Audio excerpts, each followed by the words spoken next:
Vito, welcome to my circle. Well, hello, Robert. Hi, Donald. Welcome, Vince. Welcome, Doug. Thanks for having me, Delphine. Welcome to my circle, man. Hi, Dave. We met through our mutual friend, Christopher Valencia. And I have to tell the story because you were a major part of the inspiration for my podcast. Oh, my. Okay. I think I might have told you. So when Christopher, he knew that I'm a fan. And when I heard that he knew you, I was like, introduce me. I want to meet Shaheen.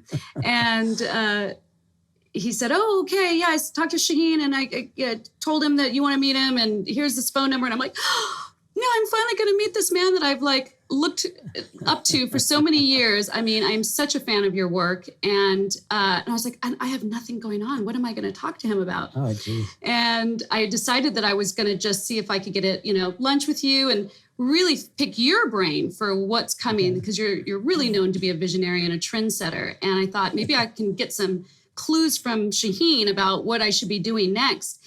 And I'm telling my girlfriend this, and she said, oh, would you record that conversation? In fact, just put it in a podcast. Oh, geez.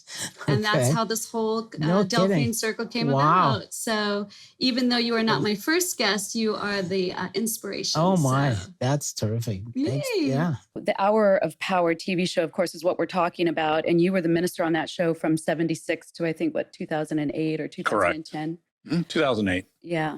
I also read that The Hour of Power is neck and neck with 60 Minutes as the longest running television show in history.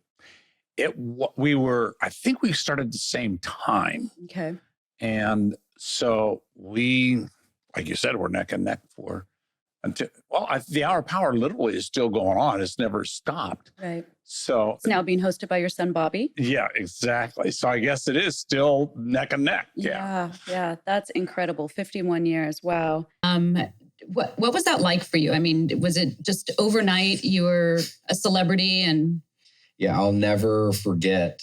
Again, as I grew up playing baseball my whole life, and wanted to go play college baseball, and that was the direction I was going. But after doing this show, I remember, the MTV said they're going to start running ads and they're going to start putting stuff, in movie theaters. The commercials are going to start airing. And as soon as that happened, I remember the next day when everything started to come out, I went down to the gas station and my car got swarmed with people. And it was a very, very, at 17 years old, you don't know how to respond to that type of stuff. Obviously young and, still trying to figure out life.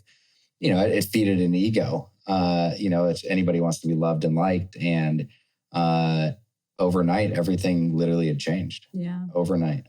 I remember we were up in San Francisco and I was with the boys and we had to do something where we showed our IDs and the girl goes, Channels, are you related to Cedric Channels? And we're like, are you kidding me right now? Right. We're like, yeah.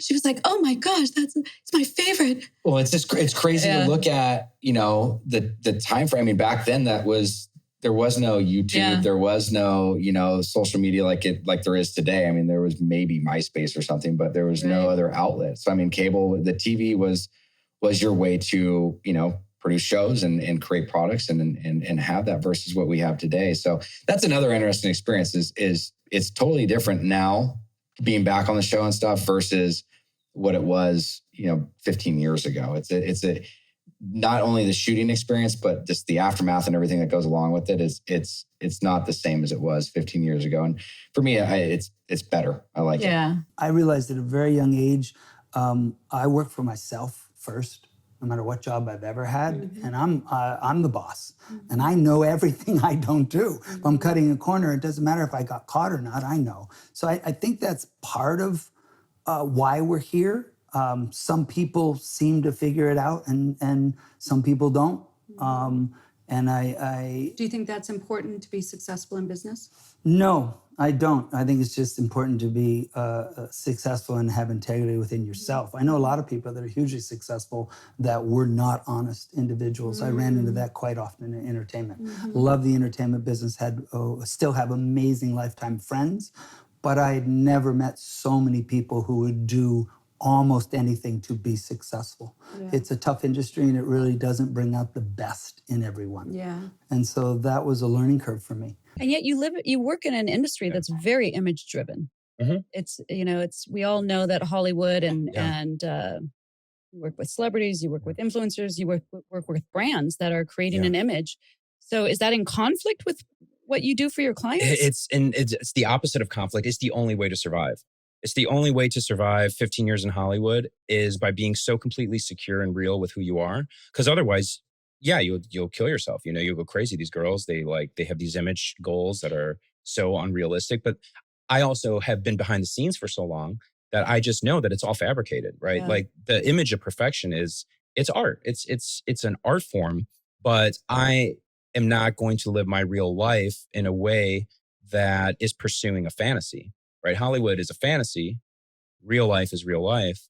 So they're two different things, and I'm able to compartmentalize those things. Well, part of the problem with that is, Delphine, is that from being a scientist and a chemist, when I watch influencers, kind of do this and talk about it, the big issue is that I would say 99% of the time, the information they're saying is totally wrong. The chemicals aren't right. What they do in the skin is not correct. So they're saying, hey, this product does stuff. So it's not really giving the right information out. And it helps those brands, sell a product, most likely, but it's not giving out. I mean, like you said, you worked at the Lauder Counter, so you remember that you would go there, you talk to a customer, you'd unpack it all, you explain it to them, you put it on their skin, you try it. But if you have these influencers that are not really... And we were trained. I mean, we went through a lot of training to work behind the counter. Yeah, and these are just people that are getting it in the mail, and because they're going to talk about it and just saying...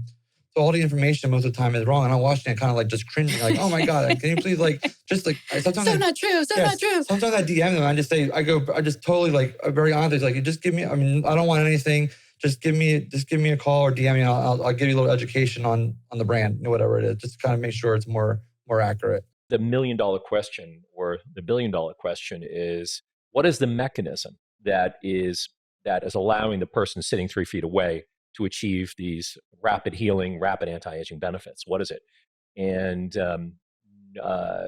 currently, science at its current level of knowledge doesn't fully understand. Just like we use 70% of drugs that are used in hospitals have never had a clinical test. Most of them, they don't know how they work, but they do know that they do work, so they use them in care. So in addition to being founder and CEO, you have a huge social media presence. I mean, you're a pretty mega public figure worldwide. How has social media changed the whole direct selling, social selling model? It's been a journey. We started in 2008 with Excess when Facebook was newer. At least from my point of view, it was newer, not brand new, but it's just starting to hit mainstream, and really started playing with because we were very event driven, and so the question for us was, okay, if we're going to go host or sponsor a ski race in some remote part of Austria, how do we broadcast that and get a lot of engagement? How do we bring people along? For us, social media was always about including people in some fun activity or event that we were doing. And it got to the point, we were in 60 countries. And I was traveling, almost 10 months a year at the peak of it. As we were going to all these places, it was, how are we bringing people into these experiences that we're doing wherever we are and sharing it? And people, that became very popular. People liked to see where I was going, what I was doing, the parties we were throwing, the events we were doing, and the places we were doing them. And, it was almost like a travel log for a while. And so for us, it started out where it was very organic. You got to... if you built an audience, you got to reach the audience. I think over time, it got very frustrating for me because the more I built and invested, the more that those companies wanted to charge me to reach the audience that I effectively built for them, which I thought was, not as, it wasn't there wasn't the shared value that I was hoping for out of that, let's just say. And then lately, the thing that's been difficult for, I think, direct sellers is, direct sellers don't want people abusing the platform. They don't want people just out there trying to do transactions or sell or take advantage of a personal relationship in a way that would offend other people on the site. And so I think there's been a clamp down on how social selling can work with direct selling, with network marketing. The good thing for Excess is we sort of focused on our brand as a product and as a branded experience, and took people on that journey. And the whole concept of owning your own business or, repping our drinks was always in the very distant background. It wasn't in the forefront of our conversations. So we never really had that blowback that I think the companies that are more opportunity driven get. But I think right now there's just a lot of questions around, how do I take advantage of social media with a brand, with a product, with a company? Well, because you guys have been around so long, and everybody, I mean, Sarah has a story, I have a story, you have a story of having Vans as a child. So how do you market yourself when everybody thinks they're a Vans customer? I mean, it must be difficult to pick a sweet spot. Yeah, it's interesting. It's been a part of our success, Delphine, to be honest, that we have not tried to be all things to all people. What I tell people is that ubiquity is not our objective. What we're trying to do is honor our purpose. And Vans' purpose is to enable creative self-expression. And we do that through what we call 4 cultural pillars: art, music, action sports, and street culture. And so we use those as our filters. What ties all those 4 filters together is creative self-expression, right?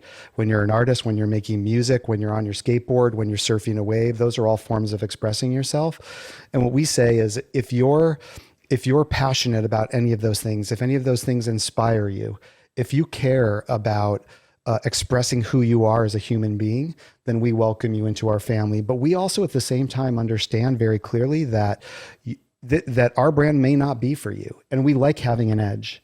So we're open to anybody, but we are not for everybody. And I think there's a very important distinction there.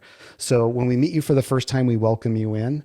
We don't care who you love, what color you are, what you believe in, where you live. It doesn't matter to us. It's all good.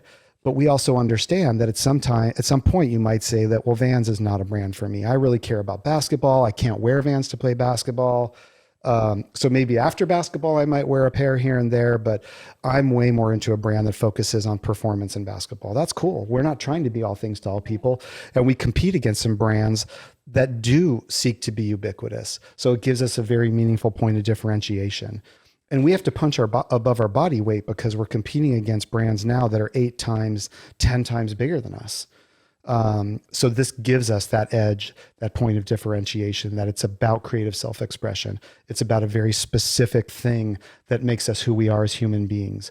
And so it's easy for us to find our lane in that regard. I always believe small businesses, and even today, 30 years later, I still think all the excitement and the passion comes from small businesses. And I'm not trying to be rude, but I don't know anybody that's in love with AT&T or Bank of America or, I think when they get too big, they get goofy and they lose touch, the human touch.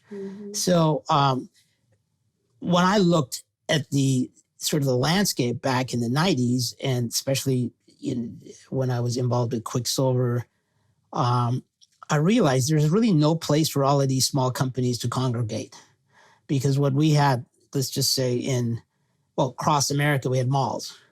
In Orange County, we had malls and strip centers. And I think a lot of these brands didn't want to be in a mall.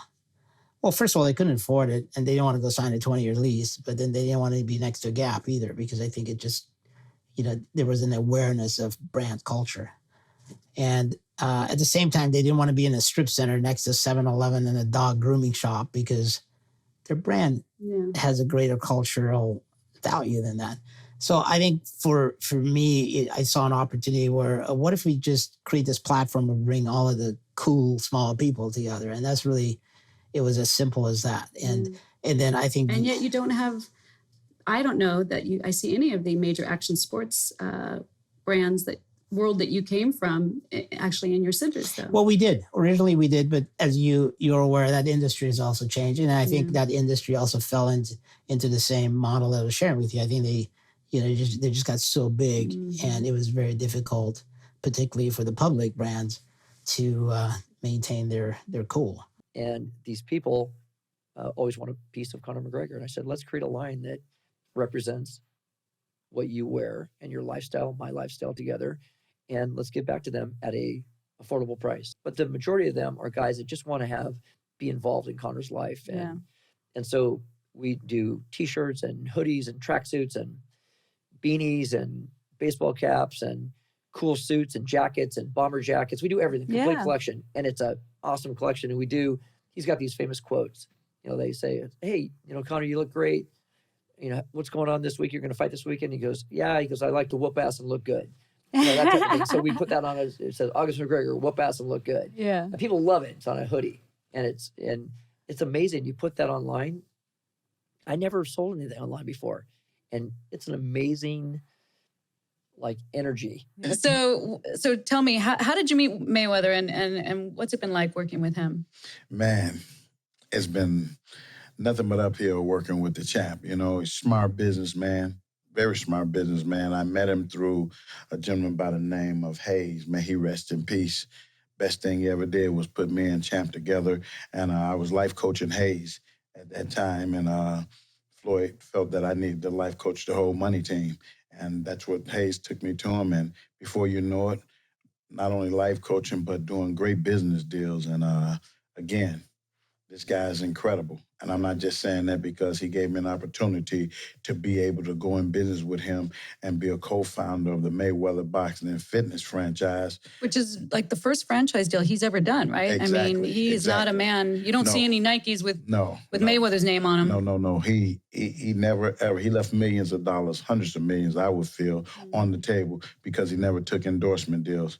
Why? Because he always wanted to be his own man. So we understand that coming from the Midwest. When I seen him, I say he's a real Midwestern like myself, because again, if you got to make dinner, you might as well make dinner for self. You follow what I'm saying? Not for others. Yeah. You follow what I'm saying? And get you a small plate. You're going to sit up there and be in the kitchen and make a 10-course dinner, and then all you get is a small salsa of food, but everybody else eat? No, that's backwards. Yeah. That's backwards. Just make the 10-course dinner. Now you can share it with different people. You know what I mean? But guess what? It's your dinner, and you can put the people at the table you want. Yeah. You follow what I'm saying? Not who they want. Well, and the thing that you guys are doing together, it really is him. It speaks to how he works out, who he is, the image, the message he wants to relay to his fans. So it's such a positive thing all around. Man, I'm telling you, every time me and him sit and get together, all we do is laugh and strategize. That's what it's all about. We always say, first class, no coach. When I say that, he's saying no coach bags. All right, so mine isn't in a pantry. Mine's in the freezer because I am an ice snob. I have become, over the years, there's only certain types of ice that I like. So what people, I don't think, realize, one of the most important ingredients in not just a beverage, but especially a cocktail, is your ice. Right. It becomes your drink. Mm-hmm. So it's very important. And I've never been a fan of that refrigerator ice, that your freezer makes, that are like the half circles and they're white. And I don't know if you've ever put them in just water, and as they melt, you see all this stuff. Yeah. So I have a $10 a week ice habit. You do that. I do too. So where do you get it? Most grocery stores sell it. Gosh, I'm trying to think of the name of it. It's just some kind of vintage. I think it's just called vintage ice, and they're square, clear cubes. A 5-pound bag is $5. Mm-hmm. It's very expensive. Yeah. But I get a couple bags of those a week, and it's beautiful. It not only looks great in the glass. Okay, I am rushing right out. Where do I get this? Most of the major stores. I shop at Pavilions or Albertsons, and they have it in the ice freezer. They'll have their brand of ice or whatever is their, normal brand, and then they'll have this, I think it's called vintage ice. You'll be able to see it because they're square. Yeah. And all the other ice is just crushed or whatever. Oh my God, I love that. We met not too long ago at our beautiful girlfriend Laura Sun's house. Right. Introduced by Donald Sucho. Right. A former Delphine Circle guest. Right. He's been in the circle.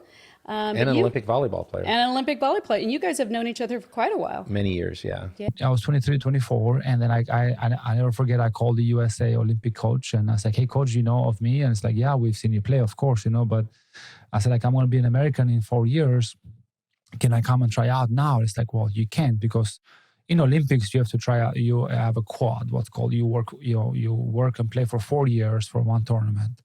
And so people don't understand how hard it is to be an Olympian, because you work 4 years. I mean, tournaments, training, strength conditioning, performance.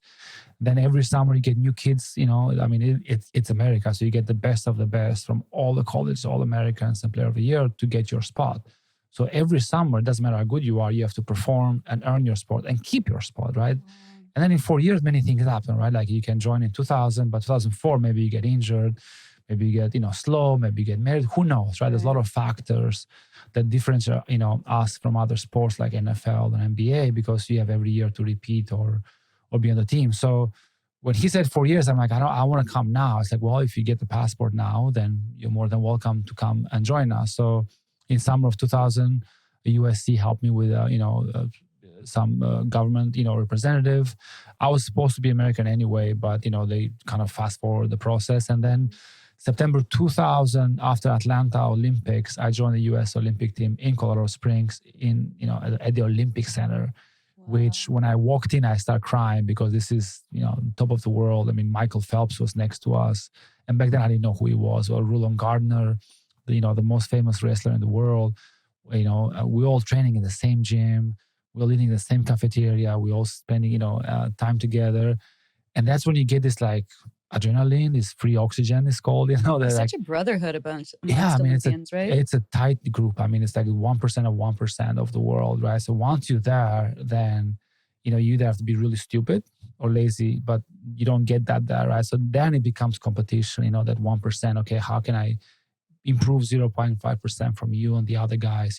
So you started, you went to Washington Redskins in 2001, and then you went on to have a series of NFL positions, Cincinnati Bengals, Atlanta Falcons, Baltimore Ravens, and then on to the Oakland Raiders, where you actually landed your first head coaching job in 2011. So how was that transition from going from college ball to pro ball? What was that like? It was different. It was exciting because you knew you were one of the 32 best coaches in all the world at the position you coached. Yeah.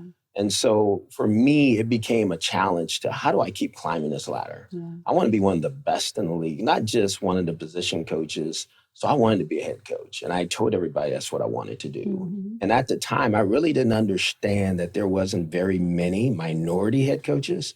I didn't see it that way because when you're in it, you're just trying to work your plan. Right. But it was a ride. It was. What does it take to be a great coach? I think, first of all, you have to be someone who can lead men. And you have to wear a lot of different hats because everybody learns differently at that level. You have to make sure that you're equipped to handle their issues, their day-to-day issues that they have as players in order to get them on the field to be the best version of themselves. We have a term limit. I'll be term limiting off the board, but they have asked me to take on a project that is a little intimidating, but we have plans to transform what is already a great hospital, one of the top 20 hospitals in the country for children's health care, to really be the number one leading child care destination. Think Mayo Clinic for children's health. Wow. And that's our goal. Takes, unfortunately, a lot to get there, but I need to introduce you to my friend and past guest, Ann Dunsmore. She's the one that raised the $1.24 billion for the UCLA. I would love an introduction. I'm taking on the chairmanship of the campaign to raise $500 million. So, there you go. So that's peanuts for Ann. I'll take all the advice I can get. So as if being a political powerhouse isn't enough, you're also a huge heavy hitter in charitable contributions. And so let me read off some of these because they're numerous. Director of Development for UCLA Medical Services. Medical sciences. Yeah. Medical Sciences. That's the glasses part. Sorry. Averaging over $180 million a year, which is really unbelievable. Manages staff of over 30 people. Raised $1.2 billion to build 2 new hospitals, as well as medical, academic, and research facilities. And you also spearheaded the naming concept, as well as the funding strategy for the Ronald Reagan UCLA Medical Center, and consulted on the David Geffen School of Medicine. Yeah. So how did you get involved with UCLA? And it's very different probably than the type of work that you did in politics, I would imagine. Yeah, well, no. I mean, politics is a great training ground because you don't have years to do something. You know, somebody says, I'm going to run for office. You have like 8 months or a year at most to sort of design, implement, and finish an effort. The UCLA thing was really cool. Michael Ovitz was and Ron Burkle were co-chairing the Capitol campaign. We had the Northridge earthquake, and everybody was under a mandate to either rebuild or retrofit hospitals in the LA County area. And so they had decided to rebuild the UCLA Medical Center. And Michael had gone and procured IM Pei, was the architect of the Louvre and just brilliantly historic, to build a new age hospital. And they were really having trouble. You have a lot of competition in LA on raising money for medicine. So I came in, and Michael called me up and said that we had a mutual friend who had suggested, well, if you got a handle on all the Democrat donors in Los Angeles, but you got to get a Republican one, you better call Ann Dunsmore. So Michael and I met, and I guess I must have passed muster because then he introduced me to the dean and provost. So at the time, Dr. Jerry Levy was in charge of both the hospital and the medical school. And they were really designing a total overhaul. They wanted to become the best in the West at the very least. You've been to both poles. Yes, North and South Pole. Tell me, what was it like going to the North Pole? It was cold. It can get to 120 below. It was difficult. It's the hardest thing I ever did in my life. Really? Yeah. And without getting political, global warming is happening, and the ice up there is getting thinner. And there would be time when there was like 15 or 20 parties working their way up there, and this time we're doing only 2, because for 1,200 miles there's no land. It's just ice, and if you fall through, it's a challenge. There's nobody saving you. You got to save yourself, and you got to practice that, and that's a whole thing by itself. Wow. How long did that take? Last part of it took us like 9 days. Wow. Yeah. How many people on the trek with you? 6. And was that something that you can buy your way into, or did you have to create it on your own? Well, you create it on your own because you have to decide how you're going to be equipped. And it's not an easy place to get to. I mean, you go up through Norway and Oslo and a place called Tromsø, and then you fly up to the last place of land in the world on the north, which is a place called Svalbard. And it's like going into the Star Wars bar scene, to go back to the whole Darth Vader thing. There's no customs, there's no immigration, no one asks who you are. You just show up. And from there you snowmobile over to a place, and then from there you take these Russian jump jets that go land out on a Russian research base called Borneo.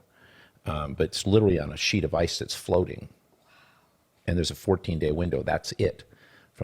Because it's moving and it's melting.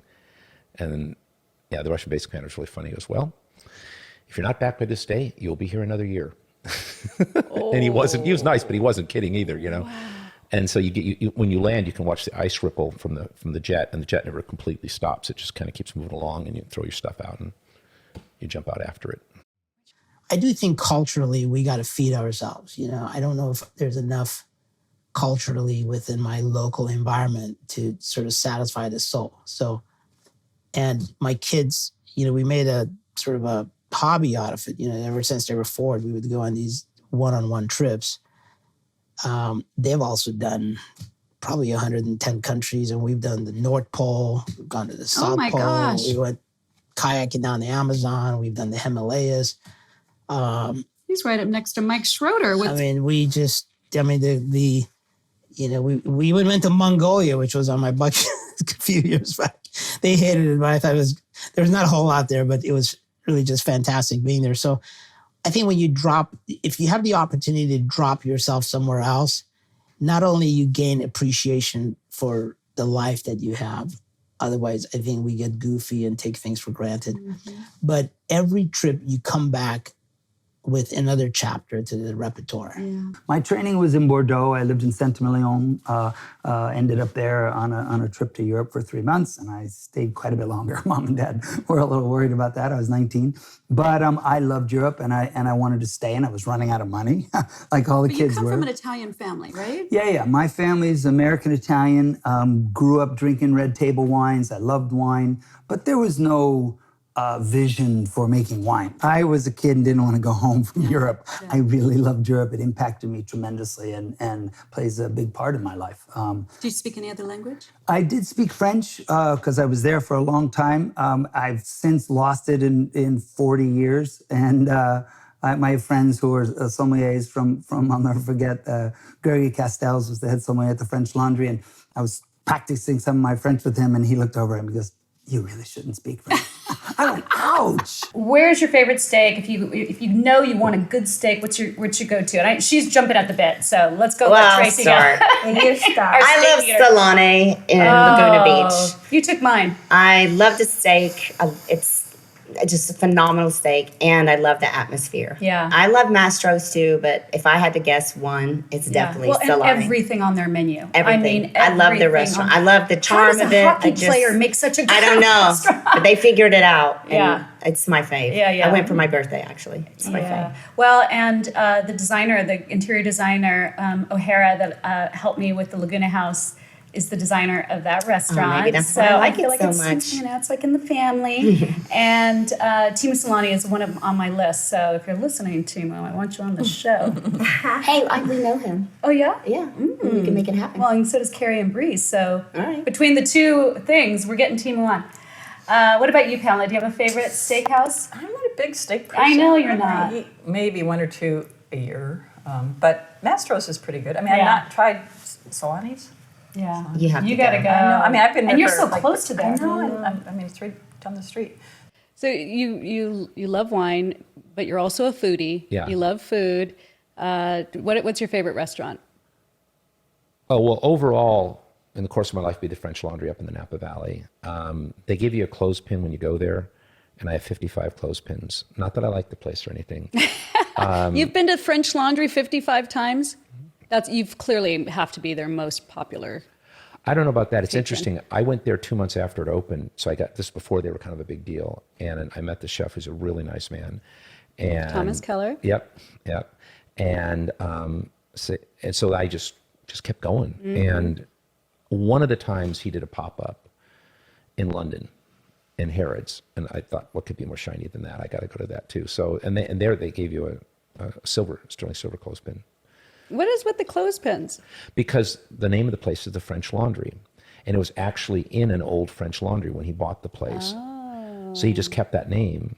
And so when you get there, you get a wooden clothespin with French Laundry stenciled into the side of the clothespin. That's so And I cool. just come home and I throw them in a bowl. And after a while, it became... What's coming down the pike? What are the newest ingredients and technologies that you're excited about? Well, one of them is the micellar fluids, which is a pretty much a waterless cleanser. I have one of them in my brand too. But How does that work? I swear to gosh, I use it, but I still don't quite understand. It feels like water, and yet it does what a cream or a cleanser would normally do, right? Right. It's kind of like a flowable cleansing water, and the reason why I came up with mine personally years ago when California was in a horrible water drought, which is about 3-4 years ago, and I wanted to make something that you didn't need water to use. I think you guys all know I had Vince Spinato, cosmetic chemist, on my show recently, and he gifted me with the VS Vincenzo skincare line, which, okay, gosh, it is expensive, but if you can afford it, ladies, I have never used anything on my skin better in my entire life.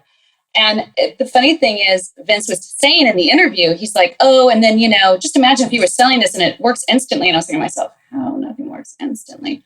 Oh, no, it works instantly. Wow. The under eye cream, really tightens and firms. And, because I'm on camera all the time, I can see the difference in my skin. Really? Sometimes it's hard to tell when you're in front of the mirror every day. No, it is unbelievable. He has the micellar water, the fluid that actually is the cleanser. And I had tested these out when we had the salon and, looked into selling them. And I don't know, I just wasn't overly, impressed. This fluid literally makes you feel like you have a facial. Wow. Not only does it take everything off the surface of your skin, it literally cleans your pores. Wow. It is unbelievable, and it actually has caviar and diamonds in it. Wow. So that's the price. Be the best. But yeah, so VincenzoSkincare.com, I highly recommend it. I'm gonna have to check that out. And we're both tequila enthusiasts. Love my tequila. I love my Grand Leanda. Yeah, you sure do. In fact, we have a bottle here, and I did pour us a little bit so that we will be sipping this as we go. Gorgeous bottle. Thank you. And I have to say this is my favorite tequila because it is organic and it's clean and it's smooth and it tastes great. And Don't panic. Because it's always more fun to do girl talk over cocktails. Definitely. That's what we're used to anyway. Thank you so And I much. love the fact it's organic. Yeah, you know right? me. I love No organic. hangovers. Cheers. Cheers.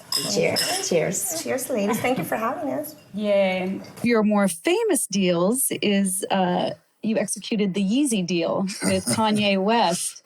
Tell us a little bit about how that went down. I've never had a deal die as many times as that deal. Kanye's not easy to be opposite of. Yeah. And his approach, they had the president of Adidas, had flown in a red eye from Germany to sit down with us in our Century City office to negotiate this, what ended up making Kanye a billionaire. I mean, at the time, he had not managed his wealth particularly well, and it was, certainly a matter of public record. Public record. But we negotiated a baseline of not less than 600 million, but it has been much more successful than that by a multiple of that, and it's created a great amount of wealth for Kanye. So once we ultimately signed it, I went to his home, and he and Kim were up in LA, and one of their many homes. But I went there with my tax partner, and we're there, and there's 20 people in the house running around. There's Kim's there. She comes in, dragging Kanye away from us, and multiple times there's some designers there that are trying to help do some, bring some furnishings into the house and things. And I asked him, I said, now that it's done, you signed this up for, a couple weeks ago, and you've had an opportunity to reflect.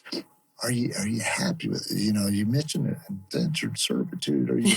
And he says, Carrie, yeah, I still feel the same way. And I said, oh, why'd you do it?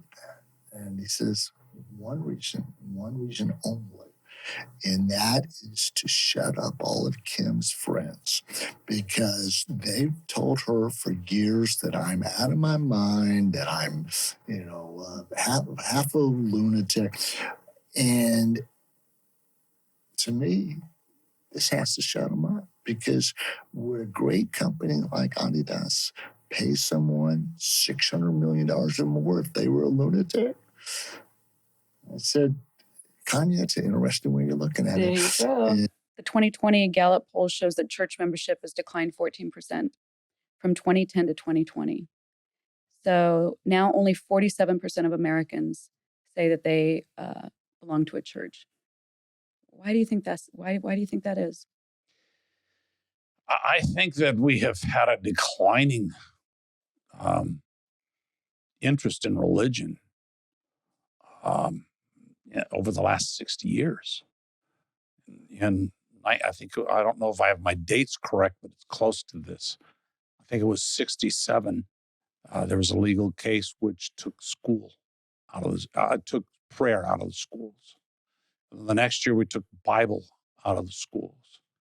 And then a few years later, we took the 10 Commandments away. And we continue to degrade the societies to a point where it's a secular society. We're raising all of our children in secular schools. And so So our young people don't have a foundation of living. And then we wonder why there's a segment of society that's not happy. And it's a snowball. We do a little something here on Delphine Circle called the Big Questions. The big question. Shoot for it. Go big or go home, right? You gotta go big. Yeah. You're not going home. Tell me something that you used to believe but you don't anymore. Now you're going to really open up a can of worms. I used to believe God was not real. I was atheist until I was 22. I wasn't playing atheist. I wasn't kind of atheist. I was atheist. I didn't have a reason to believe in God. I'd never seen a representation or had an experience or any of those things. And I no longer believe that God's not real. I wholeheartedly know He's real, and it was a very profound shift in my life and orientation to being on this earth. I used to believe that Crooks was the coldest and the best person to mimic. Those were that was it for me, being a super crook. I don't anymore. You know, the one that smart to me is not the guy who carried a gun, but the guy who carried the most powerful weapon in the world, and that's a writing pen. I'd go back to what we talked about, global warming. Initially, I thought it was just a climate variation thing, and then after seeing what I saw, I realized, okay, this is a problem. It's something we need to figure out what to do about. What do you have one?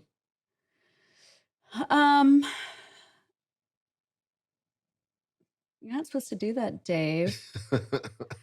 I probably have a lot of them. And I think one of the ones that I have was about kind of thinking that where you started is where you were going to be. And I think I've changed to understand that your direction of your life is based basically on what your intention is. And that, you don't need to react to life. You can actually direct life. And my life has become really beautiful once I understood that small change of thinking. So yeah, I think I've changed a lot in that way. Something that I used to believe that things mattered. That I don't want to be like a nihilist, but I've gotten to this point where I call it being detached from the outcome. It's all about the journey and minimally about the end. Tell me something people would be surprised to know about you. That I'm lazy and I have a lack of self-esteem. Yeah, I would be surprised to hear that. Yeah. I don't know if I believe it, but okay. That's true. It's the self-esteem issue is kind of now something that I know it's there. I play with it. It's like my sandbox friend, and then I know for survival reasons that it can't be a dominant force. But it's part of who I am, and I actually think that it keeps me balanced. I'm a Libra, so I have a lot of things that I keep in place to just keep a little foot on the side of the scale that could go like this at a moment's notice. Gosh, yeah. I mean, I'm afraid of heights. I'm a tough. I'm a tough person. I'm very strong. Gosh, but if you get me, I'm afraid of flights. I mean, I flew all over the world. I flew like thousands and millions of miles, but every time I get on the plane, I shake. Oh. Every time the plane shakes, I shake. It's weird, So I'm afraid of flights and heights. Yeah, big time. Okay, I would not have guessed that about you. Big time, I got kicked out of college for a poem. That seems like a bad college. Did it have? It was a very conservative school. My parents would only pay for Christian colleges, and it was the best Christian, or one of the best Christian colleges that exist. But they were just very conservative. I got 11 toes. I'm just kidding. Oh my God. I totally went for it. I was like, you should have seen your face. I eat like a horse. I have a crazy appetite. I love food. My mom tells me that when I was super little, she'd put me in the high chair and I'd like bang like this, like incessantly until she put food down for me. I'd eat the food and then start banging on the thing again. And I've kind of been like that. What books have influenced you the most? The Bible. I don't read a lot of books. I read a lot of periodicals, and I'm Wall Street Journal and a lot of magazines and newspapers, and I'm really into like the current events of life and what's going on in all different aspects of life. And so, but I read the Bible from cover to cover now, and I really, at first, it was That might be something people are surprised to know about you. right. That's true. Yeah. Yeah, I do actually. I go through a lot of books. I would say my favorite book last year was The Unfathered Soul. Oh my God. Yeah, I just love that book. Love that book. So I actually went through it a few times, and it's funny. The second time I went through it, the first time obviously I was so influenced that I thought I got to do this again, and then a couple of months later I went through it again. I'm like, God, I don't remember that. I don't remember that. So it's just, I think it's worth. Yeah, well, that's a lot about 2 or 3 setting your reads. intention and manifesting. Right? Yeah, there's something. Tell me about a goal that you've yet to reach. Winning Super Bowl. I'm going to do it. Oh, I know I am. All right. Oh, I believe it. We're going to hold you to it. Oh, Hugh. yeah. Oh, yeah. I'm going to find a way. Absolutely. Because it's something I want to do. Yeah. Tell me about a time in your life where you reached a turning point. Great. Good. So I don't have to repeat myself. I sat down at my desk and I was so depressed and I hated my work so much. I went home and I just sat. It was an aha moment. I said, I just cannot live a fake life anymore. I can't be working in something because maybe my parents wanted me to like work in business. I just couldn't do it anymore. So I had always, since I was a child, I had always wanted to work in healthcare or medicine. I always wanted to be healing people and fixing broken things, healing things. Just thank you so much, Vito, for being on. So thank you for having me. Thank you so much, Doug. You've been such a pleasure to have on. And Thanks so much for having me. David, thank you so much for being a guest today. Thank you for having me. I really having appreciate you it. there. Love seeing It's you. been amazing. Thank you so much for coming and being my My guest pleasure. today. Thanks for having me. We'll have to have dinner next. Okay. Sounds good. Thank you for listening to this episode of Delphine Circle. If you enjoyed the episode, please check out our last 2. And remember to like, comment, and subscribe. I'm Delphine. Welcome to my circle.